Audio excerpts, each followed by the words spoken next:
నాకు ఒకటే చెప్పినాడు, అన్నా ఈసారి మనం అధికారం పోయింది, నాకు బాధగా ఉంది అన్నాడు.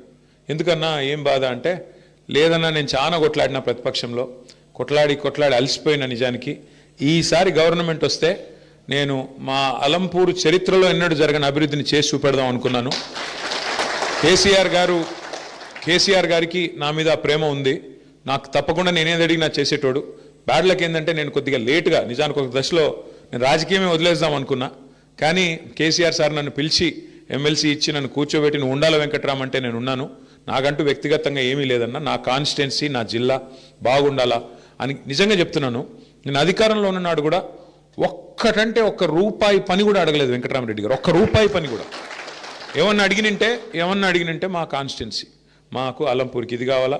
ఒకరోజు అయితే మన గవర్నమెంట్ పోయింది అనుకుంటా, ఇప్పుడు పోయినాక వచ్చినాడు రోజు వచ్చి, మాకు నీళ్లు రావాలా, నువ్వు జగన్ అన్నకు ఫోన్ చేయంటాడు. అన్న ఇప్పుడు మనం గవర్నమెంట్లో లేమే, మనకు ఇప్పుడున్న గవర్నమెంట్ చేయాల్సిన పని మనం ఏందన్నా అంటే, అప్పుడు గవర్నమెంట్లో ఉన్నామా లేదా, లేవనుకుంటా. ఫోన్ చేయన్నారు అంటే ఫోన్ చేస్తే జగన్మోహన్ రెడ్డి గారు కూడా అన్నాడు, ఎవరు నీకు వెంకటరామ్ చెప్పినాడా అన్నాడు.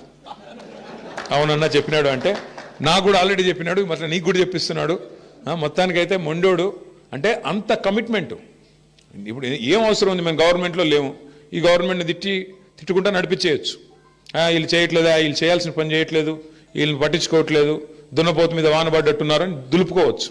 కానీ ప్రజల మీద, రైతాంగం మీద, ప్రాంతం మీద, నియోజకవర్గం మీద ప్రేమ ఉండే మనిషి అయితే యాడికన్నా పోయి, ఎంత దూరం అన్నా పోయి పని చేసుకొచ్చే తత్వం వెంకటరామరెడ్డి గారిది.